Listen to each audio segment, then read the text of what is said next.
And welcome to our community. Susie Thomas with you this morning. Always a pleasure to welcome Mike Johnson to our studio. It's always a pleasure to be here. Well, I'm so glad to hear that. Today we're talking about Carnival of Wheels. But Mike, tell us a little bit about you before we even get into the Carnival of Wheels. We've met before because of SCORE and a number of things. So Let's talk about them. Okay. Well, I guess we could start by saying, although I'm not a native of the Canton area, I've now lived here for 27 years and certainly have come to regard it as home. I was actually recruited to come here from one company by another company. And then as I reached a point in life where I was ready for the post-corporate phase of life, I chose to stay principally because of involvements like the Canton Carnival of Wheels, SCORE, the Friends of the Library, a couple of alumni organizations, and so on. Well, we're happy that you decided to stay. Have you found post-corporate life to be like, when did I find time to work? You know, I've heard that a lot. And my calendar's pretty jammed up. But there is one significant difference between my calendar in the corporate years and now, and that is I do have more control about when things go on my calendar. Yes. Yeah. The nice part about the flexibility. I agree. Yeah, I'm with you on that. All right. Well, we're going to invite you back to talk about SCORE because there are a score of things to talk about when we talk about SCORE. Sure. But let's get into Carnival of Wheels. First of all, what is this, Mike? Well, Canton Carnival of Wheels, I guess I should start by saying it is a 501c3 nonprofit charitable organization. It was actually founded 12 years ago, and the core mission for the show hasn't changed. From year one until now, it has been to support students, and in particular, to support students in the automotive technology curriculum at Stark State University. Awesome. I'm sorry, Stark State College. Stark State College. Stark State College. Maybe university one day. With the wonderful Para Jones as president. That's right. That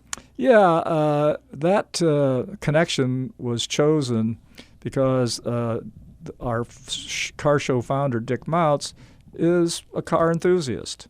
And Dick was looking for a way to give back to the community, and he and a couple other fellows thought about doing a car show, and then they thought about, well, what should be the mission of it? And they found themselves gravitating towards Stark State and its automotive technology curriculum. And typically, by the way, the students who are part of that coursework are young people, mostly men, but also some women, who want to work in like the service department at a dealership or in an independent repair garage or start their own business. And the curriculum includes a lot of classwork, but they also have a really wonderful, what we would call laboratory or workshop in the same building where they have a lot of hands-on experience. So they are quite sought after young people when they finish up at Stark State. Met somebody this past weekend while we were traveling who said, I hated school.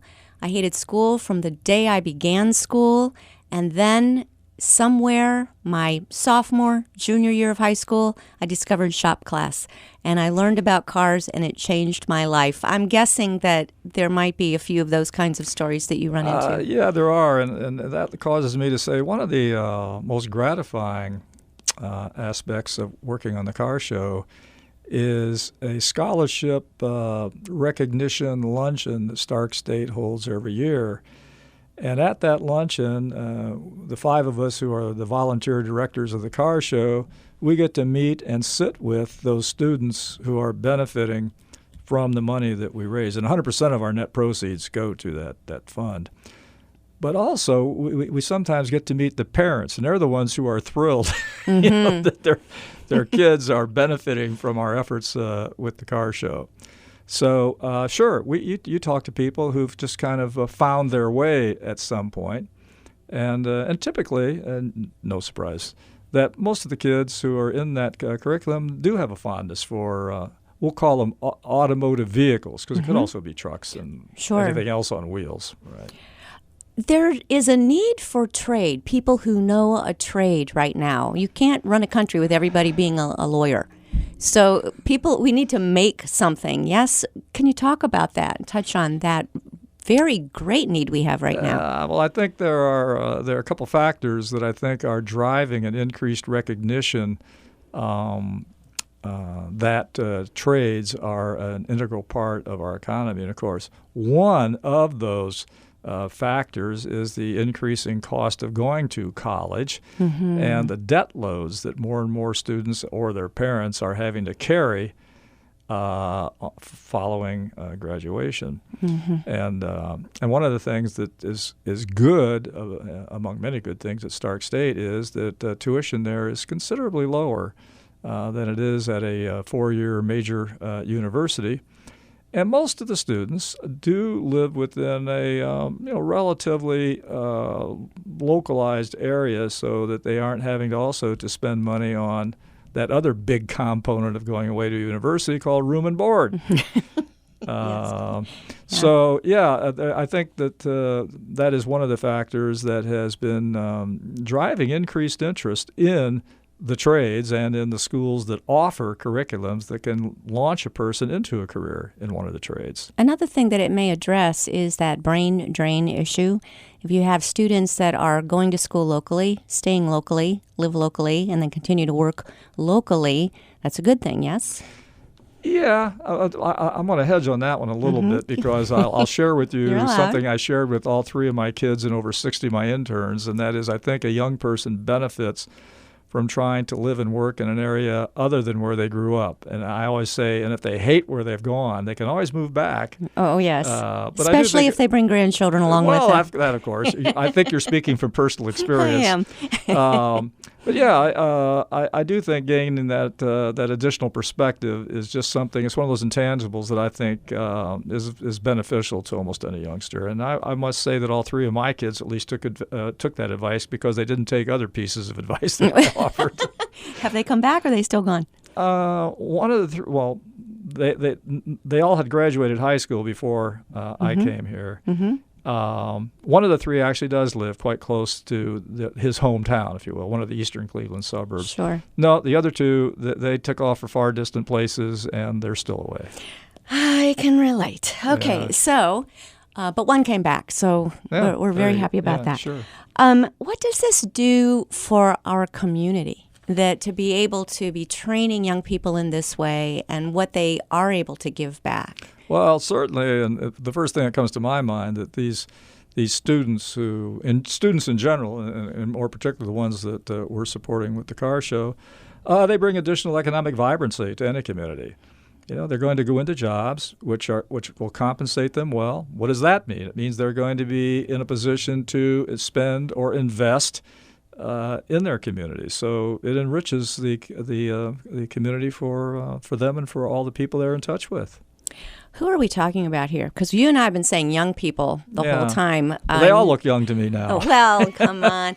There is a new kind of trend of anybody going back to school. You're talking about what are called the non-traditional students. Exactly. Yeah. I really can only speak knowledgeably about the students that we're supporting in that Automotive Technology Fund. I haven't seen any, certainly not many, non-traditional students. They are young people. Okay. Now, whether they're fresh out of high school or whether they've taken some kind of what we'll call a sabbatical before they've decided where they want to go, that could be. But I would say they're all late teens, early 20s. So this is who we're aiming for, to be able to give them a little bit of a leg up. Yeah, absolutely. Well, let's find out more about the actual Canton Carnival of Wheels. When and where and what can we look forward to? Well, we always, annually, we hold the show on the first Sunday after Labor Day. So this year it means it's September 8th.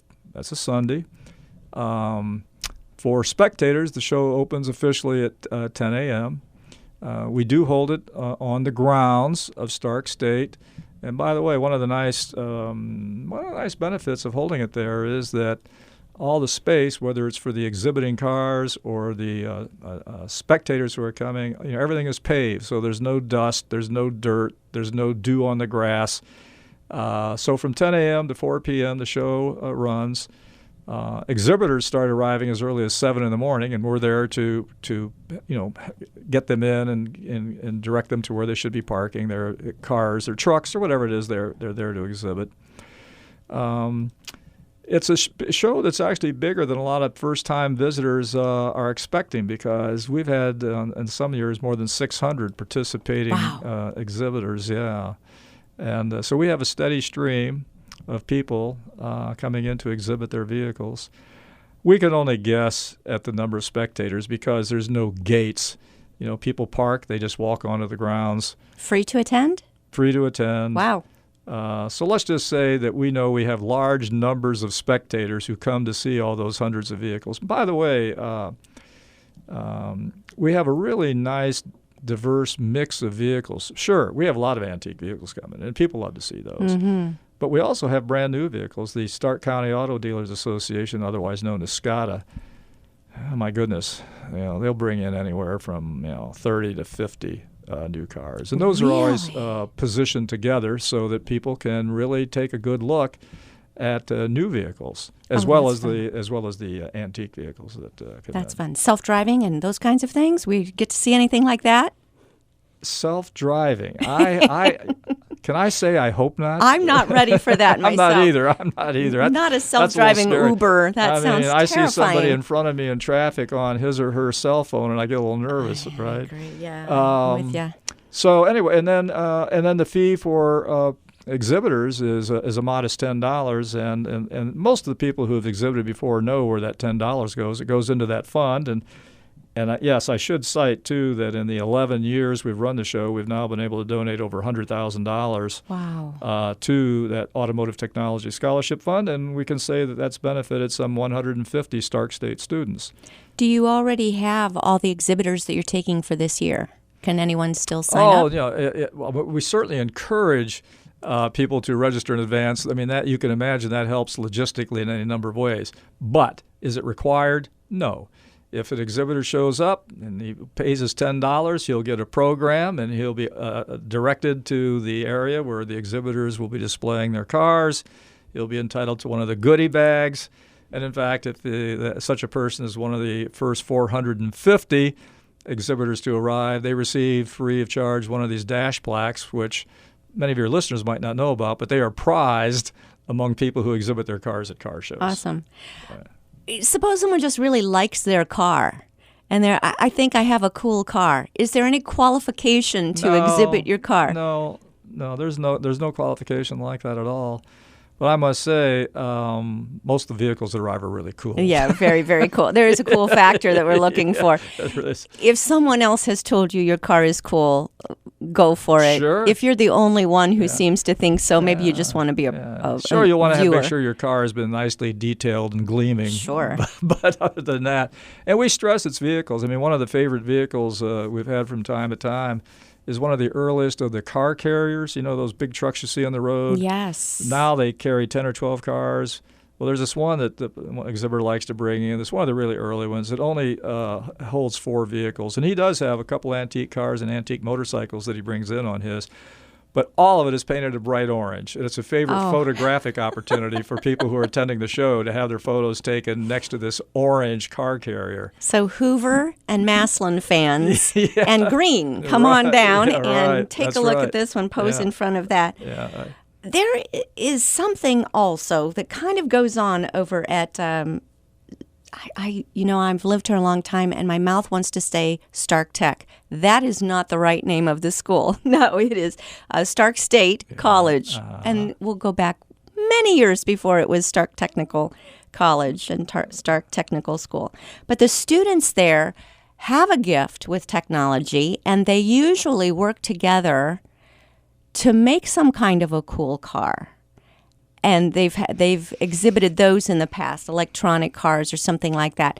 Is there anything that we might look forward to the students participating in showing off any of their cars, perhaps? Well, certainly it's possible, but I'm not going. I really can't say with authority this morning. We don't know yet.